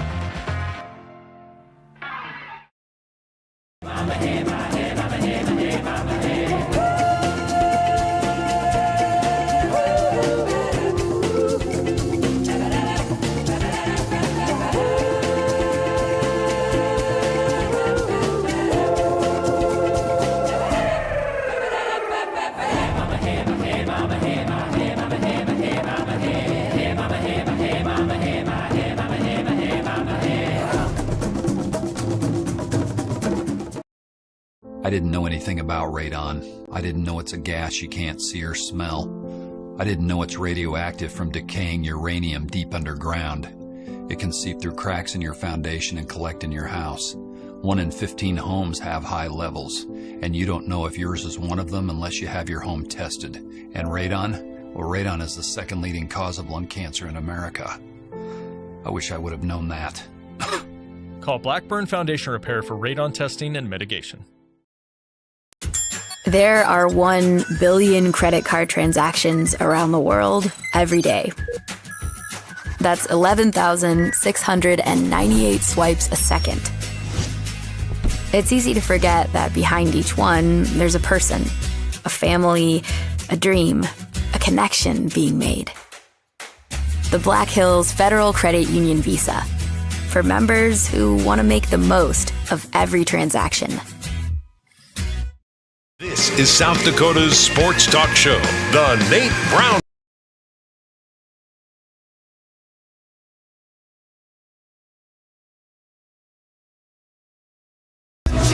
All right, that's a good tune. You may like it, you may not. I love it. The Nate Brown Show is back on. We're ready to go tonight on a Wednesday. It's South Dakota Sports Talk Show. Glad you're here. Appreciate you. KWSN Sioux Falls, welcome in. Fox Sports Rapid City. So this is interesting here. There's people saying college football playoff is really getting close now to 24 teams. So we've had the last couple of weeks. NCAA tournament's going to go to 76. And now the college football playoff, like the coaches approved it. The coaches said, we want to go to 24. So look out, it's coming. What does that mean for like the group of 6 teams that you follow? Mountain West, some of these teams. More spots? More spots? I'm not so sure. Colton Poole writes for Hero Sports. He covers the group of 6. Does a good job. College football writer Colton Poole. He's on for the first time tonight. Colton, welcome in. How are you? Yeah, I'm doing great. Thanks for having me. I appreciate it. So I'm going to start there. You tell me what you think. We don't know like what that model would be if the college football playoff went to 24 teams. People say, well, wait, this means the group of 6 would get more spots, you would hope. It just naturally, maybe they'll put the conference champions in. What do you say right off the top? Yeah, I think what I think they should do and what is probably going to happen are probably going to end up being 2 different things. What is probably going to happen and what it seems to be widely discussed here is that they're going to expand to 24 teams and basically just have all at-large bids. So basically your number 1 team to your number 24 team, ranked by probably the CFP selection committee, all in the field, regardless of conference affiliation or anything like that, just top 24 teams. Now, when you're talking about expanding to that many teams in a playoff field, I think it makes sense to include at least 1 team from every conference, because you're trying, you have 100 plus teams all in the FBS, and none of them can play each other, obviously. And if you're trying to decide the best team in the FBS, you should try to get at least some representation from each of these conferences. So, I think they should go to 10 teams, or a quote-unquote champion, although, there probably won't be conference championships anymore, but at least the best team from each conference all in the field in some capacity, and then you can have 14 at-large bids, and of course, people are going to debate this and go back and forth on whether the group of 6 conference quote-unquote champions should make the field. At least that many teams should make the field. But I think there should be a CFP spot at stake for each of these conferences. Okay, you make a good point. I'm a group of 6 guy. I followed the Mountain West a lot. Watched a lot of these teams over the years. So I'm sitting here going, okay, that would be like, hey, if there's 24 teams, you say, hey, put the conference champions in. That would include the Mountain West. You'd like say, hey, what's wrong with the first-round matchup of the Mountain West champion against the Sun Belt champion? Does that work for you? Yeah, I think that would be totally fine. And here's the other thing for me is that if these teams are so bad and don't deserve to make the field, then shouldn't that be an advantage for those higher seeded teams that would likely play those G6 teams? And there would just be so much more, like I said, at stake for those teams, those conferences in every corner of the FBS. And that would keep the entire country engaged in what's going on in the college football playoff. Yeah, the SEC fans might care about what's going on in the MAC because your Alabamas might face Western Michigan, or now North Dakota State. We'll see how they do in the Mountain West if they are able to face. I remember the mantra at North Dakota State was "We want Bama." Well, maybe NDSU would get Bama in this situation. Okay. I think these matchups would just be so much more fun than seeing Alabama Georgia for the third time in 2 years. It would just create a much more dynamic experience when you're looking at the postseason. Okay, I'm with you on that. I am with you. The big guys are not going to let that happen. Right. And so now I'm thinking, okay, there was 2 group of 6 teams that made the college football playoff this past year, and people were really mad about that, and those games didn't go well. Yeah. So now to go to 24, legitimately, do you think it's 1 or 2 teams from the group of 6 in a top 24 model? The reporting that is out there right now seems to be it would be 1 guaranteed spot for a group of 6 team, and that would be a guaranteed spot. Now, if you're looking at just the top 24 teams making the field, that doesn't necessarily, that wouldn't bar all the rest of the G6 from making the playoff. You could still get a Tulane, being the number 22 team, and then JMU being the number 24 team, similar to what you had this last year. You wouldn't necessarily have to see just one G6 team, but because of how the rankings work and how, even if these teams are undefeated, they're ranked much lower than any other SEC team that's say 9-3 or in some cases 8-4. I think about this last year. One of the very first rankings when they released CFP selection committee rankings, Memphis was I think 6-0, had a win over SEC Arkansas, and wasn't even in the top 20. They were the top G6 team. So I think having just the top 24 teams puts the G6 at such a disadvantage because making those rankings is there's so little room for error. So having a more guaranteed place at the table just makes more sense to me. Yeah. Colton Poole on tonight. He covers the group of 6 college football landscape for HeroSports.com. He's on X. If you haven't found him, C Poole Reporter. And he's here on the Nate Brown Show talking group of 6 in this new 2014 field that it looks like it's on the way. So I'm gonna spin off here a little bit. I did not endorse this as a Mountain West guy. I did not endorse this. I've been up against this for a long time. I've had some people tell me, well, these group of 6 teams, they should just have their own playoff. They should just do their own thing. And I gotta admit, I'm starting to think if they're going to get shut out of this stuff a lot, why wouldn't I want to watch Mountain West teams, MAC, these teams play for their own title? It would be like the FCS, but bumped up a notch. And I'm starting to maybe come over to that side. Is that wrong? Well, so there's a couple ways to look at this. You know, there is exploration right now of a G6 playoff, and I know that the reason that this has kind of come into the broader national discussion is because the American Conference Commissioner talked about a G6 playoff, but that would be only if there was at least one G6 team still in the CFP, the college football playoff. And I think that format is fine. You know, having teams that didn't make the CFP, you know, some of your conference championship winners or, you know, some of your best teams in the G6 playing each other, and you know, in I guess you could call it an NIT style tournament. Yeah. I think that would be fun. I think that's a little bit more engaging than, say, you know, the random bowl game, you know, on a Thursday evening in December. I think that's a little bit more interesting to me. Now, where you lose me is having, you know, just dividing the two. He's saying Power 4 has its own playoff, G6 has its own playoff. Because I don't want the G6 to be divided. You know, like, I don't want them to lose a seat at the table just because of, you know, things that have been out of their control, transfer portal, NIL. You know, they've lost so much talent in a lot of ways over the last few years. I still think those schools deserve a chance to be a Cinderella in the CFP. Even if you do see games like last year where Tulane and JMU lost the way they did, I think having at least one spot keeps. I mean, that's roughly half the teams in the FBS with a CFP spot at stake.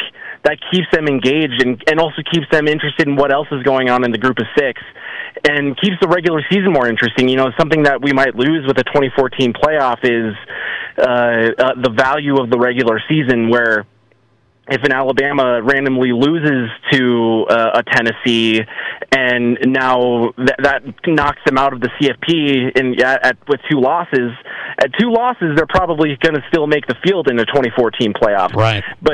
But you know, the group having a guaranteed spot for the group of six, it keeps, for at least for half of the FBS, still you know, gives some value to the regular season and still has a spot at the big boys table, so to speak.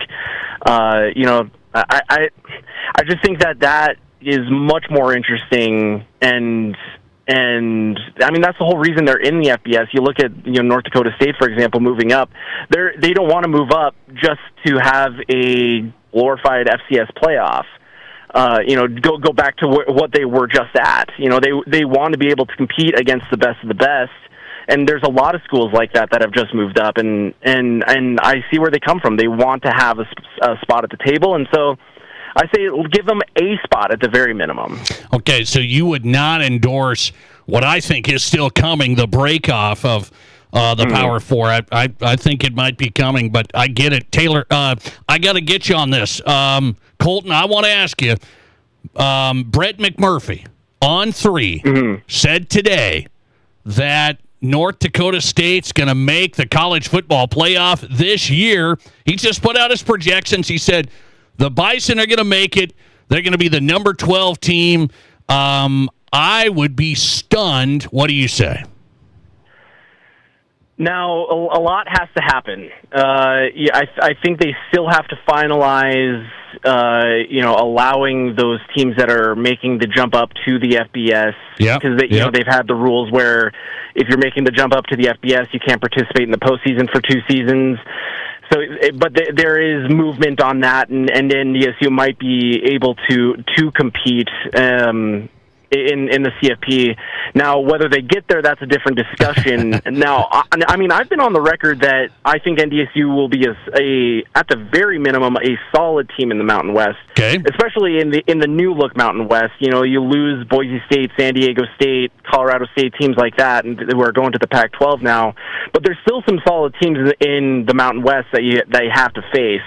You know, you have UNLV, which has been playing well. You know, not historically a strong program, but they've been playing very well the last few years. You know, playing Hawaii isn't going to be easy. You know, New Mexico has been drastically better with head coach Jason Eck there.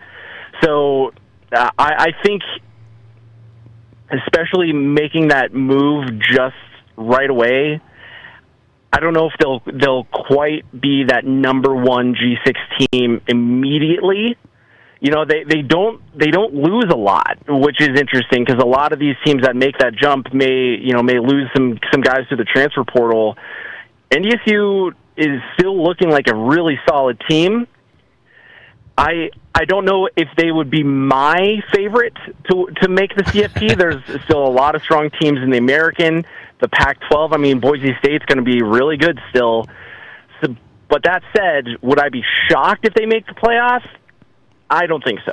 Wow. Okay, I'm going to break it to you. They're not my team. Okay, I'm going to break the news. They're not my team. Colton Poole on tonight for the first time. Covers the Group of Six. If you haven't found him, he's at HeroSports.com. He's on X, C Poole Reporter. Colton Poole on the Nate Brown Show. Colton, thanks for hopping in. I appreciate it. Yeah, thank you for the time. I appreciate it. All right, Colton Poole on the Pizza Ranch Studio Hotline. Group of Six college football writer, Hero Sports on South Dakota Sports Talk Show. Good stuff. Let's not pretend North Dakota State's going to... anyway. Let's say we don't have to play pretend and, you know. Anyway. Jason Anderes coming up. High school sports and more with Jandy, SDPB Sports, coming up. This is the Nate Brown Show. How do you make a buffet day even better?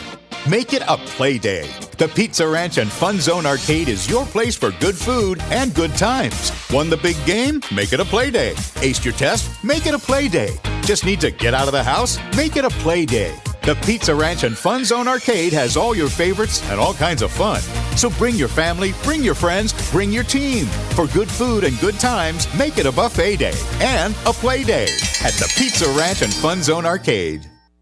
At Dakota Bank, we're more than just a place to bank. We're your neighbors. From everyday banking to home mortgages, insurance, and trust services, we're here for every step of your financial journey. We believe in doing what's right for you because we live here, work here, and care about our communities just like you do. Go with confidence, go with trust, go with Dakota Bank. Member FDIC, equal housing lender. Insurance and investment products are not FDIC insured, may lose value, and have no bank guarantee. This isn't just the sound of a legendary Brunswick pool table. It's the sound of families about to make memories together. And while this may sound like the hum of a spa, listen closely, and you'll hear backyard fun for years to come. So while Splash City's guarantee of quality sure sounds good, we know quality time sounds even better. Who wants another burger? Splash City, 1024 West Omaha, across from Connects in Rapid City. Great news. I just got the State Farm personal price plan on our home and auto insurance. You told our agent about my thing for romance novels? No, you don't have to get that personal. Our agent just helped me choose affordable options to create a personalized price just for us. Oh, sweet. Then you won't believe the love triangle Jen is in now. Contact me, State Farm agent Scott Carlson, to create your personal price plan today. Prices vary by state. Options selected by customer. Availability and eligibility may vary. The doctors and staff at Black Hills Orthopedic and Spine Center have provided expert bone, joint, and muscle care to patients in the Black Hills area since 1976. Whether you're an elite athlete, a weekend warrior, or just want to continue your active lifestyle, the orthopedic experts at Black Hills Orthopedic and Spine Center will help you stay in the game. Don't let an injury keep you from doing the things you love. Trust the team at Black Hills Orthopedic and Spine Center, specializing in what moves you. Learn more at bhosc.com. Isn't it time for new windows and doors from Renewal by Andersen? With mortgage interest rates where they are right now, so many people are renovating their own homes rather than moving. And there's never been a better time to invest in awesome new windows and doors from Renewal by Andersen. Renewal by Andersen's legendary windows have been the best you can get for decades, but many people don't know that Renewal by Andersen also has incredible new ensemble entry doors and the entire Acclaim line of replacement windows, which are winning rave reviews from clients. nights. Renewal by Anderson's windows, ensemble entry doors, and the entire Acclaim line of replacement windows will make your home so much more energy efficient on cold winter nights or hot summer days. Those new windows and doors will make your home so much more quiet and secure. We hear that all the time. Please visit RBARapidCity.com to schedule a free consultation. Be sure to ask about our great offers and really attractive financing options right now. Renewal by Anderson Windows and Entry Doors. Isn't it time? This is The Nate Brown Show, also streaming live on YouTube. Subscribe to The Nate Brown Show on YouTube.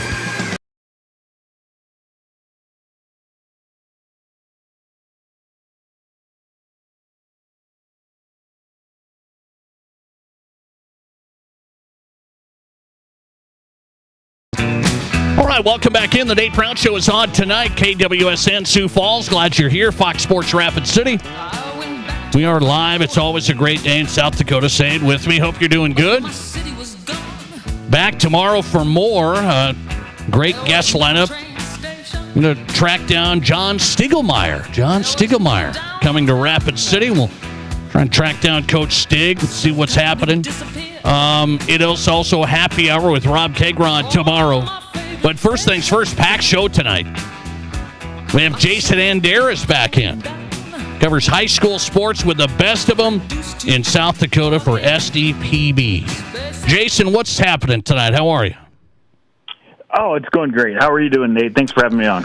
Doing good, man. I appreciate you coming on. I have a couple of questions I'm going to run through here.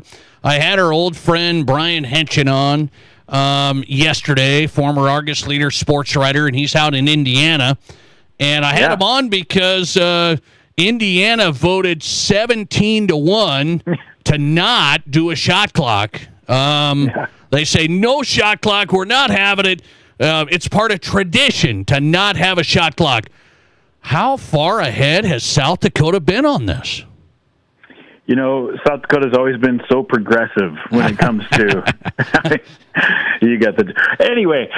It took a long time, right? It took a long time for South Dakota to realize that just because it was tradition doesn't mean it's always better. And there are things that you can hold tradition to. I mean, Indiana with their one class that they held on to for a long time, they changed that. There's maybe hope that will change, but whoever's voting for it, I would love to hear why they are so staunch on keeping no shot clock. It is not helping these kids as they are playing in an environment that is, you know, much different than it was pre-shot clock. Okay, so, I made this point. I said the game flow is better. The quarters are better. I mean, it's not about total stall ball. I don't know if teams stall ball all the time, but the game is better. Offense is better. Defense is better. The whole thing. But I had a guy from Indiana. It's just on Twitter, so take it for what it's worth. But he's from Indiana. He said, "Hey, you got to go guard players. If you don't want to, people to stall, go guard them." I'm like, what? I'm like, what, dude? I know that's always the answer too. Is if you want to do better, you got to do better. So I don't know if I buy that, because that's a situation where they're literally behind the times and people are being stubborn for the sake of tradition. So good for them. But I'm glad we've got a shot clock. I am too. I really am. South Dakota, I mean, I am amazed. We've had a shot clock and it's been really, really good. One more thing on this coming out of Indiana, I also talked about this. I thought this was unique. I don't know if this is going to catch on, but there's a couple of cities in Indiana that have just started this. They've hired a citywide athletic director.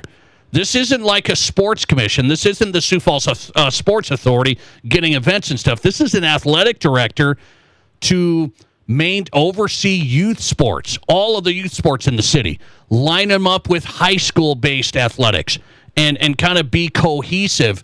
And it's a city investing in an athletic director to get everybody on the same page. Would that fly? That is interesting.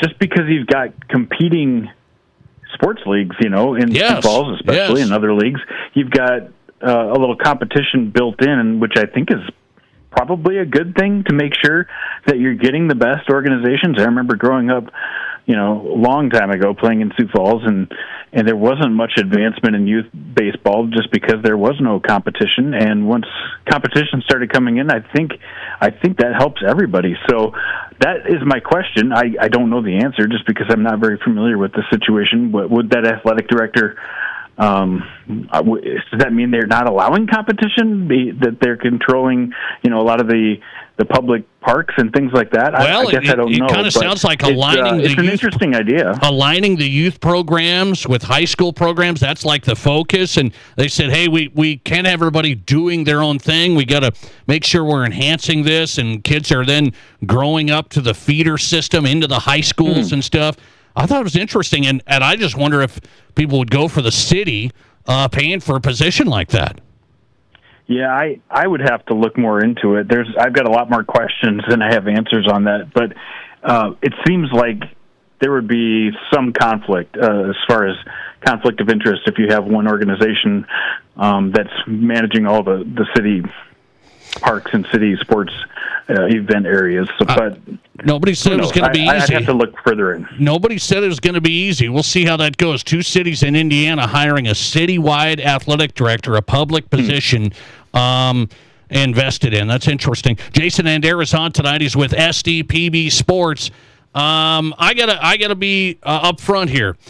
Is the sanctioning high school baseball discussion just something that comes up every year and is dead? Is this really dead?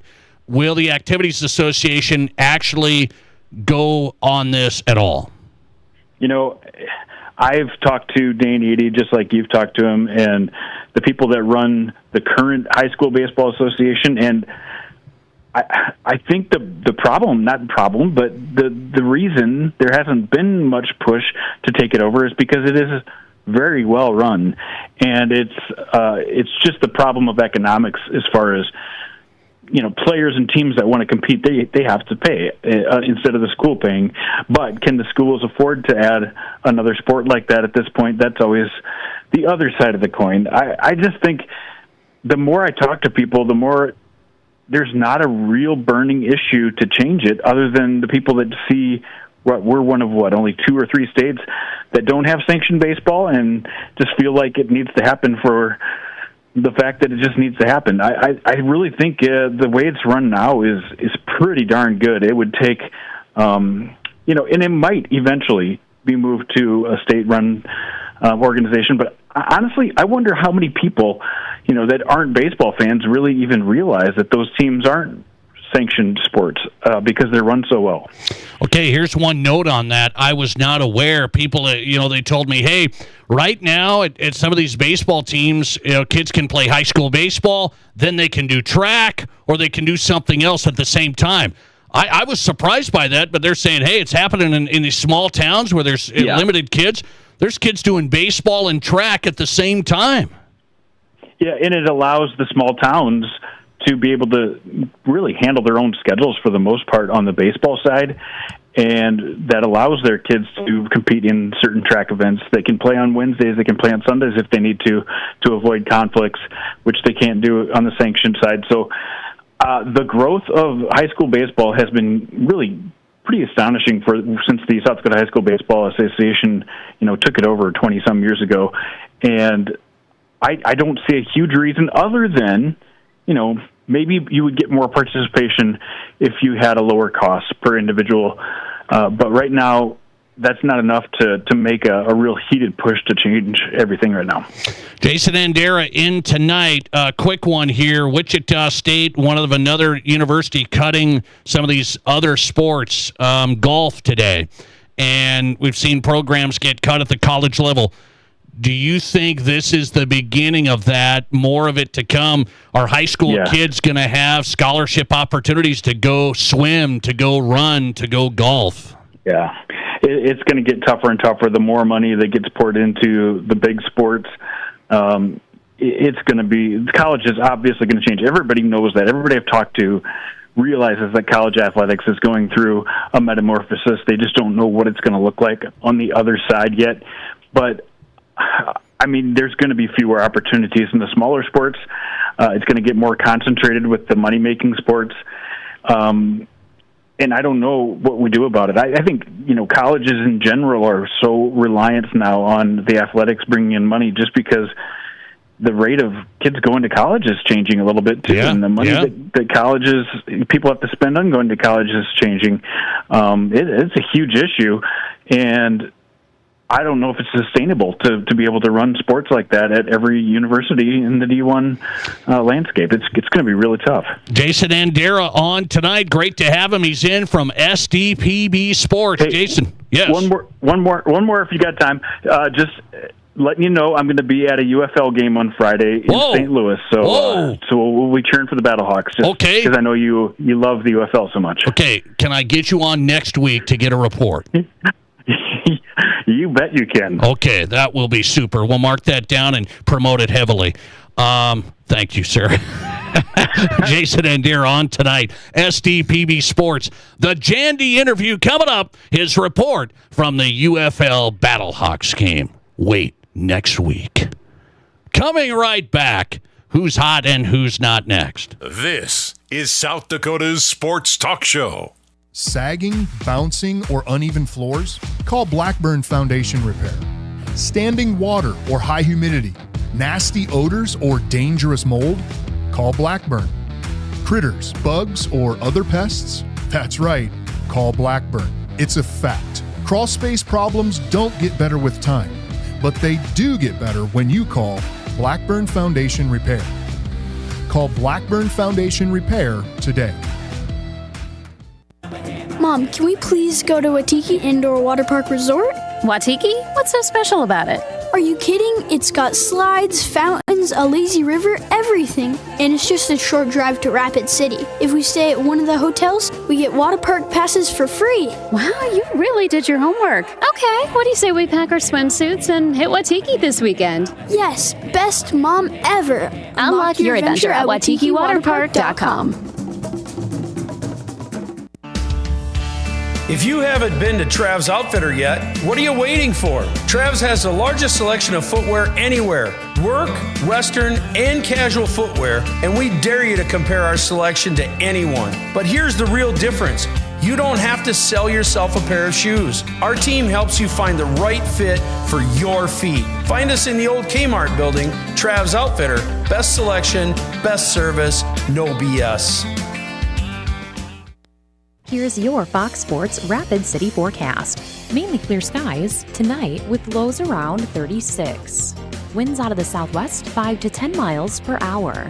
Chance of rain showers tomorrow. High temperatures reach up to 65. Sunshine mixed with clouds at times. Mainly cloudy skies expected tomorrow night. Slight chance of rain showers. Lows level off around 43.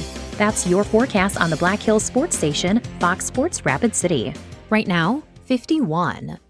All right, we're talking with Britt Wicked at Elevate Performance Physical Therapy for an Elevate Performance Health Minute. Right now, it's baseball season, and one thing I know with baseball, I hear about this overuse shoulder injury. It's something that we see a lot clinically. Repetitive motions place ourselves at an increased risk for sustaining an injury, especially if it's a movement that hasn't necessarily been done a lot previously. And one thing, some people say, well, you just have to rest, but not all the time. Yeah, so it's good to take a break in a sense.